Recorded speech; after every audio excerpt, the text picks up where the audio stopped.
Welcome, ladies and gentlemen, to sqadia.com. My name is Osama, and we are talking about medical statistics. And this specific topic in medical statistics is about data handling. In this lecture, we're going to talk about data entry, names, labels, and merging data, data entry checks, formal data monitoring, and statistical issues in data monitoring. So first of all, we'll talk about data entry, in which we will talk about how to enter data and what are the different ways in which you can enter data, including both manual and electronic. And we're also going to talk about the automatic scanning for data entry. And we're also going to talk about advantages and disadvantages for automated scanning for data entry.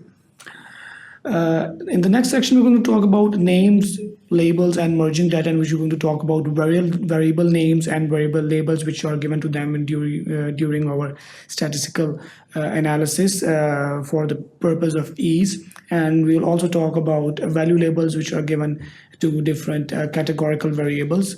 We're also going to talk about how can we join different data sets using either the methods of appending or merging. Moving on, we're going to talk about data entry checks, in which we're going to talk about methods to check for the data and its integrity.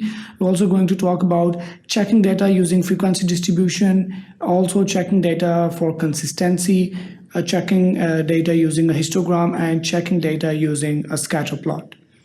In the fourth section of this lecture, we're going to talk about formal data monitoring, in which we're going to talk about why our cities need formal data monitoring and what is a DMC or data monitoring committee. And we're also going to talk about and highlight the functions of the data monitoring committee. And we're also going to highlight the data quality issues and statistical analysis plan in formal data monitoring. At the end, we're going to talk about statistical issues in data monitoring, in which we're going to talk about early stopping and when is that indicated and what are the rules for early stopping. We're also going to talk about the consequences of early stopping in our research process. So that was all about the data handling topics that we're going to look into this lecture. And keep on watching sqadia.com for more lectures like this. Thank you very much.